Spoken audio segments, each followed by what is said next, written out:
ایک دفعہ ایک آدمی نے میرے پر بڑی چڑھائی کی، تم تبلیغ والے منافق ہو، کہتے کچھ ہو کرتے کچھ ہو، تمہارے قول اور فعل میں بہت فرق ہے، بہت۔ جب ان کا غصہ اتر گیا تو میں نے ان سے کہا بھائی 100 نمبر تو اللہ نے بھی نہیں مانگے، آپ کیوں مانگتے ہو؟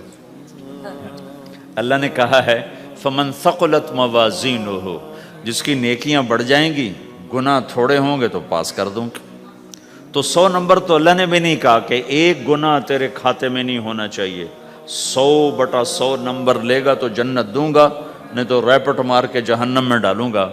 تو 100 نمبر تو اللہ بھی نہیں مانگتا، اسے پتہ ہے میرا بندہ کمزور ہے، کبھی گناہ کرے گا کبھی نیکی کرے گا۔ تو وہ کہتا ہے جس کے پاس 51 نیکیاں ہوئیں اور 50 گناہ ہوئے تولوں گا تو 51 جھک جائیں گے نا، 50 معاف۔ مثال دے رہا ہوں میں، ہمارے علاقے میں ایک زمیندار تھے، وہ ذکر بھی بہت کرتے تھے، گالیاں بھی بہت دیتے، ادھر سبحان اللہ تیرے فلانے، الحمدللہ کے ساتھ ایک پھکڑ تولتے تھے، ساری زندگی وہ ایسا ہی کرتے رہے۔ جب وہ فوت ہو گئے تو کسی نے ان کو دیکھا تو انہوں نے پوچھا کہ میاں صاحب آپ کے ساتھ کیا ہوا، آپ تو گالیاں بہت دیتے تھے۔ خود ہی انہیں پوچھ رہے آپ تو گالیاں بہت دیتے تھے تو آپ کے ساتھ کیا ہوا؟ کہ اللہ تعالیٰ نے میرے ذکر اور میری گالیوں کو تولا تو میرا ذکر بڑھ گیا تو میری بخشش ہو گئی۔ اللہ نے بھی کاؤنٹنگ رکھی ہے، پرفیکشن مانگی ہی نہیں۔ اگر اللہ پرفیکشن مانگتا تو پھر آپ کہتے تم کرتے کچھ ہو کہتے کچھ ہو۔ اگر میں کہتا صحیح ہوں تو ایک نیکی تو کر رہا ہوں، اور کرتا نہیں ہوں تو ایک گناہ کر رہا ہوں، کیا پتا میرا رب میرے کہنے کے تو فعل میرے نہ کرنے کو معاف کر دے۔ بس ایک صورت میں ہے کام خطرناک کہ اگر میں اس کہنے سننے کو اپنی دنیا بنانے کا ذریعہ بنا لوں پھر خطرناک ہے۔ أَتَأْمُرُونَ النَّاسَ بِالْبِرِّ وَتَنْسَوْنَ أَنفُسَكُمْ وَأَنْتُمْ تُتْلُونَ الْكِتَابَ، وہ یہ آیت۔ لیکن اگر میرے اندر اخلاص ہے تو پھر میں انسان ہوں، کبھی اچھا کروں گا کبھی برا کروں گا، لیکن میرے ذمہ صدا لگانا ہے۔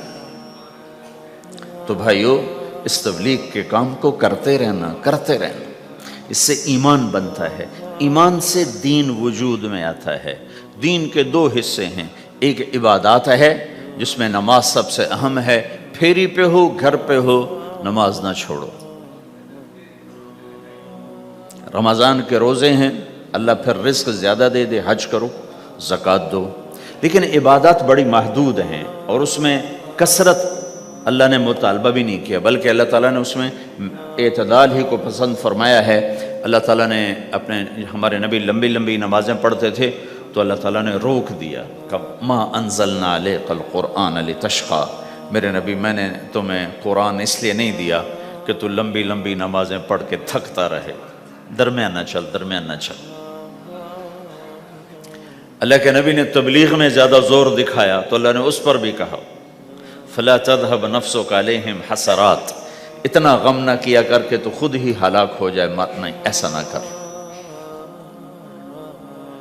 تو عبادات محدود ہیں اور اس میں اعتدال مطلوب ہے۔ سارا دن مصلی پہ بیٹھنا یہ اللہ نہیں دیکھنا چاہتا، اللہ یہ دیکھنا چاہتا ہے کہ تو باہر جاتا کہ میں دیکھوں کہ اب تو کیا کرتا ہے۔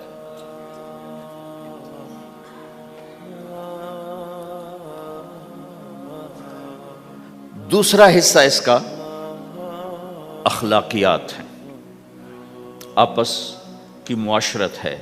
دین جو اثر انداز ہوتا ہے وہ معاشرت سے اثر انداز ہوتا ہے، عبادت سے نہیں،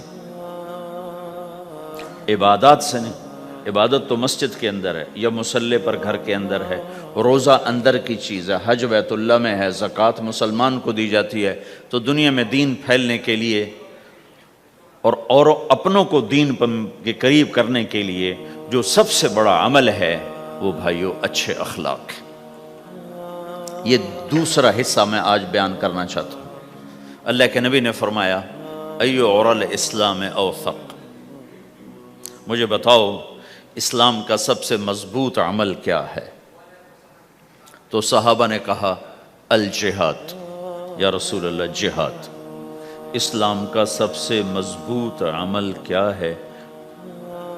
صحابہ نے کہا جہاد، تو آپ نے کہا وحسن وما هو به، ہاں جہاد بہت اچھا عمل ہے لیکن سب سے بڑا عمل نہیں ہے، سب سے مضبوط عمل نہیں ہے۔ ان کا جی الصلاۃ، نماز، تو ہم نے کہا ہاں وحسنۃ وما هي بها، نماز بھی بہت اچھی چیز ہے لیکن وہ نہیں جو میں پوچھ رہا ہوں، سب سے اعلیٰ، سب سے اوپر، سب سے مضبوط نہیں۔ تو انہوں نے کہا جی الحج، حج، تو آپ نے کہا حج بھی بہت اچھا عمل ہے لیکن وہ نہیں جو میں نے پوچھا ہے۔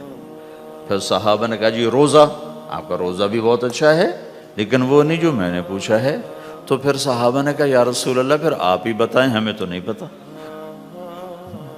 تو ہمارے نبی عبادات سے اوپر لا رہے ہیں، اپنے ساتھیوں کو عبادات پہ قائم کر دیا۔ ہر آدمی نمازی بن چکا ہے، ہر آدمی روزے دار بن چکا ہے، ہر آدمی مالدار زکوٰۃ دینے والا بن چکا ہے، اور ہر آدمی حج کا جذبہ پیدا کر چکا ہے۔ اب آپ ان کو اخلاق پہ لانا چاہتے ہیں، چونکہ اسلام کی تکمیل اخلاق سے ہے۔ اسلام کو تشبیہ دی گئی ہے گھر کے ساتھ، بنی الاسلام علی خمس، تو بنیا کا لفظ عمارت پر بولا جاتا ہے۔ تو اسلام کی بنیاد میں ہے کلمہ، نماز، روزہ، حج، زکوٰۃ۔ اگر اس مسجد کی بنیادیں بھر دی جائیں تو اس کو مسجد تو نہیں کہیں گے نا، ہاں جی بنیادیں ڈال دی ہیں، چھت ڈالنی ہے، جب چھت پڑے گی تو پھر یہ مسجد کہلائے گی۔ تو اسلام کی بنیاد قائم ہو چکی تھی، اب آپ چھت ڈالنا چاہتے تھے۔ چھت کیا ہے؟ وہ اچھے اخلاق ہیں، تو اب آپ ان کو اوپر لا رہے ہیں، اوپر لا رہے ہیں۔ تو آپ نے جب پوچھا تو انہوں نے وہی کہا جو انہوں نے ابھی سیکھا تھا، نماز، روزہ، جہاد، حج، لیکن آپ نے سب کی نفی کر دی، نہیں یہ بھی نہیں، یہ بھی نہیں، یہ بھی نہیں، یہ بھی نہیں۔ اچھا یا رسول اللہ آپ بتائیں، تو آپ نے فرمایا ان اوثق عر الاسلام الحب للہ والبغض للہ، اسلام کا سب سے مضبوط عمل وہ آپس میں اللہ کے لیے محبت کرنا ہے۔ اسلام کا سب سے مضبوط عمل وہ آپس میں اللہ کے لیے محبت کرنا ہے۔ اسلام کا سب سے مضبوط عمل وہ محبت ہے، اللہ کے لیے بغض ہے، اللہ کے لیے محبت ہے، یہ اسلام کا سب سے مضبوط عمل ہے۔ تو بھائیو، یہ چھوٹا سا معاشرہ اسلامی بن جائے، اس کے لیے بنیاد میں نے پہلے بتا دی، اب چھت بتا رہا ہوں، وہ ہیں اچھے اخلاق۔ اللہ تعالیٰ نے جب ہمارے نبی نے نماز لمبی پڑھی تو اللہ نے کہا درمیانی پڑھو، میں نے ابھی بتایا۔ تبلیغ میں دکھ زیادہ جھیلا تو اللہ نے کہا درمیانہ چلو۔ لیکن جب اللہ کے نبی نے اخلاق بلند کیے، اخلاق، تو اس پر بھی اللہ تعالیٰ فرماتا میرے نبی ذرا اتنا نرم نہ ہو، تھوڑا سا سختی دکھا، آنکھیں دکھا، تھوڑا شوں شاں کر ہیں۔ تو میرے رب نے کیا کہا؟ واہ، میرے رب نے آپ کے اخلاق کی جیسی تعریف کی ہے، آپ کے کسی عمل کی ایسی تعریف نہیں کی۔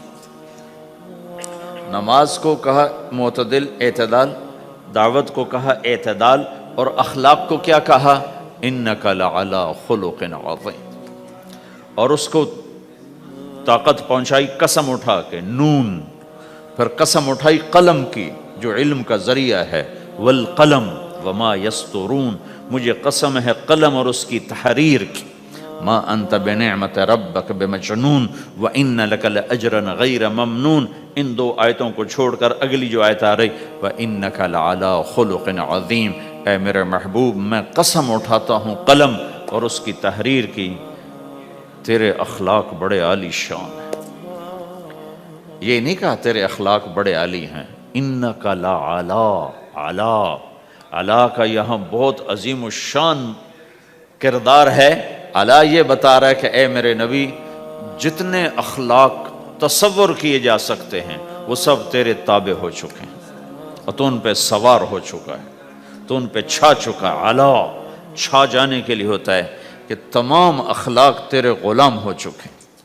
ایک دفعہ آپ نے فرمایا اچھے اخلاق 360 قسم ہیں، 360 قسم، 360 صفات کا مجموعہ اچھے اخلاق. کوئی ایک صفت کسی کو مل گئی تو جنت میں چلا جائے گا. تو ابو بکر رضی اللہ عنہ سامنے بیٹھے تھے, کہنے لگے یا رسول اللہ افی منہا شیء, ان 360 میں کوئی میرے اندر بھی کچھ ہے؟ تو آپ نے کہا تیرے اندر سارے کا سارا, کوئی کمی کوئی نہیں, پورے. یہ آپ نے اور کسی کو نہیں کہا, صرف آپ نے یہ ابو بکر سے فرمایا کہ ابو بکر تیرے اندر پورے اخلاق 360. تو بھائیو, آپس کی محبت اور اچھے اخلاق یہ اسلام کا سب سے چوٹی کا سبق ہے, سب سے اعلیٰ درجے کا سبق ہے.